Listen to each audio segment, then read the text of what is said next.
오늘따라 왜 이렇게 이게 흔들리죠? 네, 은혜 받네요, 제 스탠드도.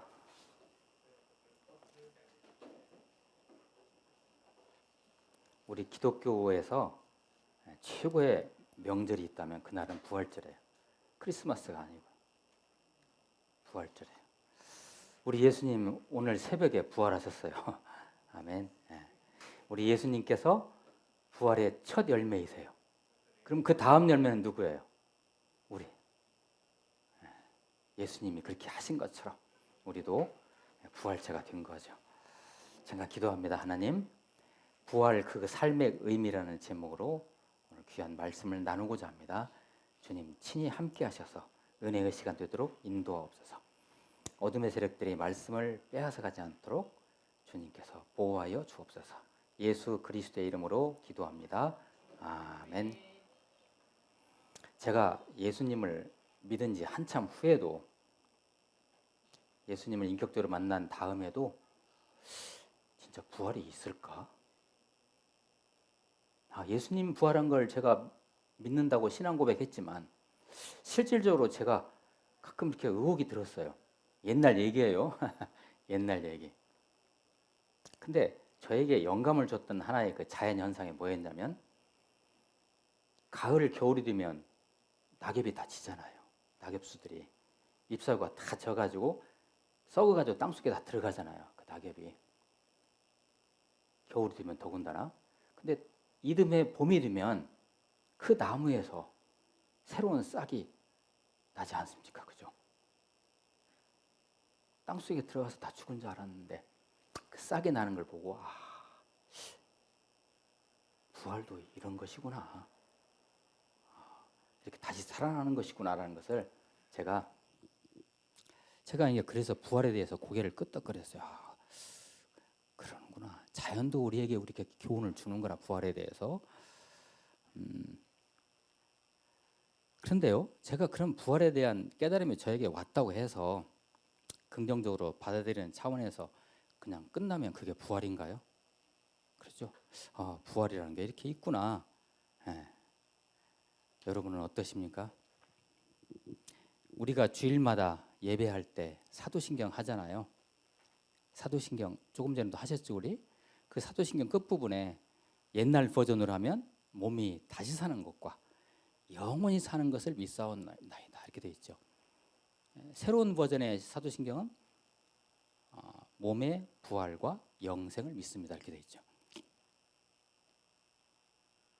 매일같이 주일마다 이런 신앙 고백을 드리지만 이 부활을 우리의 전 인격적으로 믿고 더군다나 그 부활을 내 삶 속에서 누리며 살아간다는 것은 이것이 결코 쉽지 않더라고요. 보니까 쉽지가 않아요. 이것은 내가 지금 이 순간 부활로 살아가고 있는가의 문제와 관련이 돼 있어요. 자, 예수님 만나셨죠, 모두들. 그러면 내 안에 부활이 있는 거예요. 죽어서 부활하는 게 아니고요. 이미 우리가 예수를 인격적으로 만나면 내 안에 이미 부활이 있는 거예요. 우리는 안 죽어요. 영원히. 그런데 이 부활을 우리가 담고 사는 우리가 부활을 삶 속에서 과연 누리고 살아가는가? 이게 중요한 거죠. 부활의 반대는 뭐죠? 사망, 죽음이잖아요. 우리가 낭망하고 실망하고 우울하고 깨지고 넘어지고 자빠지고 이게 다 뭐예요? 사망이에요, 이게. 그것을 갖다가 뒤집을 수 있는 게 뭐죠? 부활이잖아요. 우리 안에 그런 부활이 있다니까요. 이미 예수님 만난 사람들에게는. 우리 동역자 여러분, 우리는 지금 부활절, 최고의 명절 부활절을 맞이하고 있습니다. 여러분들은 지금 부활로 기도하시고 부활로 찬송하시고 부활로 예배하시고 부활로 살아가십니까?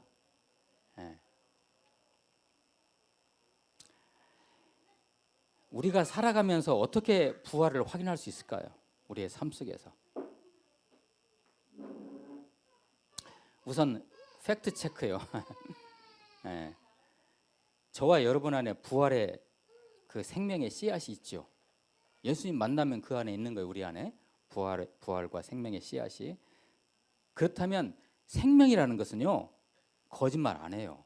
그죠? 생명이라는 건 거짓말 안 해요. 출산을 앞둔 그 임산부 뱃속에 생명이 있으면 거짓말 안 해요. 생명은. 네, 거짓말 안 해요. 그렇다면 그것은 왜 그러면 우리 안에 부활이라는 생명이 있는데 이 부활이 삶 속에서 이 표현이 적당한지는 모르겠어요. 활성화. 왜 부활이 내 삶 속에서 활성화되지 않는가요? 도대체 문제는 뭘까요? 어떻게 보면 이것을 찾는 것이 우리의 신앙생활일지 몰라요. 이것을 찾아서 우리가 해결해 가는 것이. 자, 오늘 우리 공동체에 주시는 하나님의 말씀은 고린도전서 15장이에요. 고린도전서 15장은 고린도전서의 제일 끝부분에 있어요.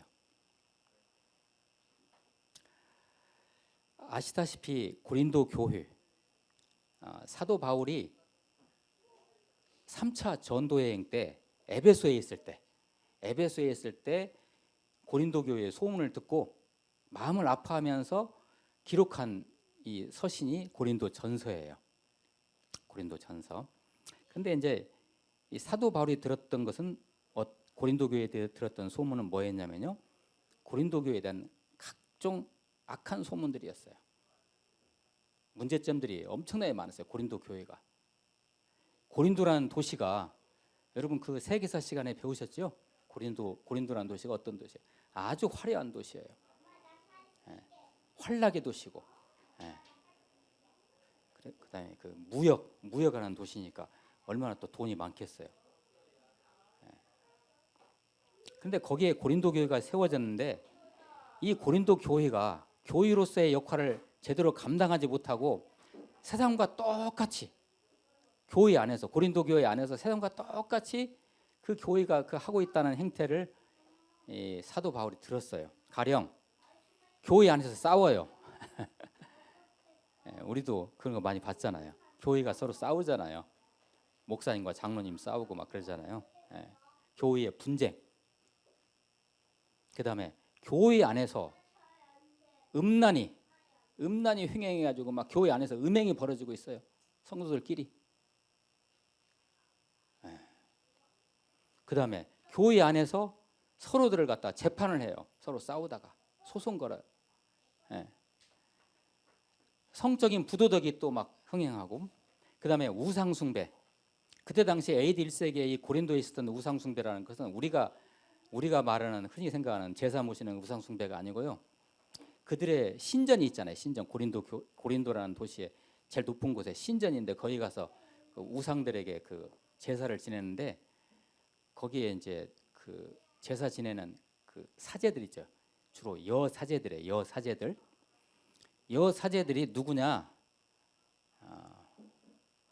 음행하는 자들이에요. 그러니까 그들의 그 제사라는 것은 완전 음행과 관련돼 있어요. 그러니까 그 도시가 전체가 다 음행이 그냥 음란하고 음행을 저지르고 그 영적 분위기가 어디까지 들어왔어요? 고린도 교회 안으로 들어온 거예요. 그래서 그냥 교회가 막 뒤집어지는 거예요. 예배가 실패하는 거죠. 이 사도가 이 얘기를 듣고 얼마나 마음이 아팠을까요? 그렇죠? 어때요? 고린도 교회가 지냈던 이러한 문제점들, 성도 개개인의 문제점들은 또 기록이 안 됐지만 뭐가 있었을까요? 뻔하죠. 어때요? 이런 고린도 교회의 이 난제들, 문제들은 이 시대 우리 한국 교회의 문제들이잖아요. 그죠?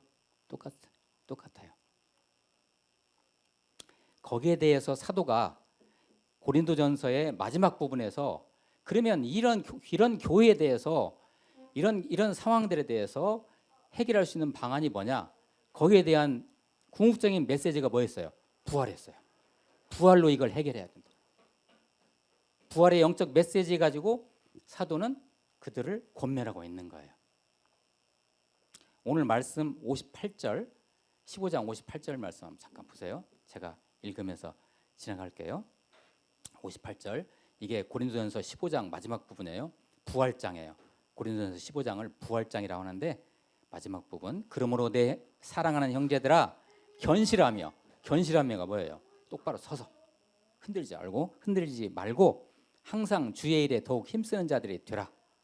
주의 일에 항상 더욱 힘쓰는 자들이 되라는 얘기는 교회를 제대로 세워가라 이런 뜻이에요. 뭘 가지고요? 부활의 능력을 가지고. 다른 방법으로 해결할 수 없다 이거. 사망을 이긴 능력을 이길 수 있는 능력이 어디 있어요? 부활의 능력을 누가 이겨요? 음행 뒤집어 엎을 수 있어요. 부활이. 우상숭배 그거 뒤집어 엎을 수 있어요. 그래서 사도는 이 부활의 메시지를 가지고 마지막으로 그들에게 권면을 하고 있는 거예요. 참 이 시대를 살아가시면서 너무도 애쓰시는 우리 동역자 여러분, 무슨 문제와 더불어서 요새 살아가시나요? 혹시 무엇으로 고민하시나요? 그리고 무엇으로 갈등하십니까? 어떤 고질적인 문제들, 참으로 참 이 시대가 어려운 시대를 우리가 살아가지만 거기다 대고 더 참 지긋지긋한 경제적인 어떤 핍절, 경제적으로 많이 안 좋잖아요 지금 이 시대가요. 진짜 마음대로 되지 않는 자녀 문제 어떻게 마음대로 되나요? 문제점들을 알고 있지만 막상 어떤 조치를 취하지 못하는 반복되는 일상들. 내가 이런 문제가 있는지 알아요. 그런데 계속 그것이 반복돼요. 끊임없이 내 안으로 파고드는 나의 내면적 문제들. 잘 안 고쳐져요. 그리고 이로 인한 내 주위에 있는 이웃들과의 끊임없는 갈등. 그것이 가족과의 갈등도 있을 수 있고 직장에서 갈등도 있을 수 있고 주위 사람들과의 갈등들. 그리고 나이가 들어가면서 침입하는 건강 문제들. 거기에 대한 또 마음의 건강. 마음의 건강. 그리고 영적 신앙적 게으름. 아직도 답이 나지 않는 예배의 본질. 여러분 예배의 본질이 뭘까요? 지금 앉아서 예배 드리시는데 예배의 본질은요, 살아계신 하나님의 임재를 체험하는 것이 예배의 본질이에요. 아직도 내가 깨닫지 못하는 예배의 본질 이런 것 등등. 어떠십니까? 부활이 있는 내 자신에게, 부활이 내 안에, 우리 안에 부활이 있잖아요. 부활에 있는 내 자신에게, 부활체로 이미 살아가고 있는 나 자신에게 이렇게 선포하면 어떨까요? 자, 오늘 말씀 55절, 57절을 제가 읽어드릴게요. 55절입니다. 사망아, 너의 승리가 어디 있느냐? 이 사망에게 선포하는 거예요. 부활의 능력을 가지고요. 사망아, 너의 승리가 어디 있느냐? 사망이라는 것은 죽음이란 말이에요. 죽음아, 사망아, 내가 쏘는 것이 어디 있느냐? 쏜다는 것은 그냥 이거 팍 찌르는 거예요. 이게 쏘는 거예요. 뭐 가지고 쏘겠어요? 죽음이 우리를. 죄 가지고 쏘는 거예요. 죄 가지고. 이게 다 넘어지는 거예요. 다 넘어져요. 우리 안에 부활의 능력이 있음에도 불구하고. 그래서 57절, 우리 주 예수 그리스도로 말미암아, 더 정확히 얘기하면 우리 주 예수 그리스도의 부활로 말미암아 우리에게 승리를 주시는, 어떤 승리예요? 부활 승리예요. 우리 안에는 어떤 문제든지요, 부활의 능력 가지면 그거 다 해결돼요. 안 그럴까요? 죽은 것을 살리는 능력보다 더 큰 능력이 어디 있어요? 조금 전에 제가 열거했던 여러 가지 그 문제점들이 있잖아요. 우리 살아갈 때. 그거 부활의 능력으로 다 뒤집어 엎을 수 있어요. 존경하는 우리 동역자 여러분, 부활은 바로 승리입니다. 부활은 승리예요. 부활은 삶의 완성입니다. 저와 여러분 안에 이미 부활이 있지요. 그 생생하게 잠재된 부활을 왜 굳이 묵혀둘 이유가 없지 않습니까? 이거 왜 묵혀둬요? 그 부활의 능력을 사용해야죠. 사용하시기를 축복합니다. 부활을 누리시기를 축복합니다. 제가 여러분에게 팁을 드리면 의지적으로 조금만 꿈틀하시면 돼요. 내 안에 부활이 있는데 내가 못 느끼고 있잖아요. 그러면 이걸 느끼기 위해서 내가 조금 영적으로 조금만 꿈틀하시면 돼요. 이해하셨어요? 꿈틀하시면 내 안에 부활이 있구나. 내가 여기에 넘어지지 말아야지 하고 가는 것이죠. 거기에 부활이 우리를 딱 지탱하고 있는 거죠. 그걸 깨닫고 가는 거예요. 자, 하나님이 예수님 말씀을 통해서 저와 여러분의 생각이 바뀝니다. 그게 바로 부활입니다. 기도를 통해서 전에는 없었던 나에게 의식과 행동의 변화가 나타나기 시작합니다. 그게 바로 부활입니다. 찬양을 통해서 형언할 수 없는 기쁨과 감사가 넘칩니다. 그게 부활입니다. 예배의 참석을 통해서 살아계신 하나님 예수님이 임재하시고 나와 함께 하시고 나를 통치하시고 다스린다는 것을 느낍니다. 체험합니다. 아주 생생하게. 그게 바로 부활입니다. 기도하시겠습니다. 할렐루야.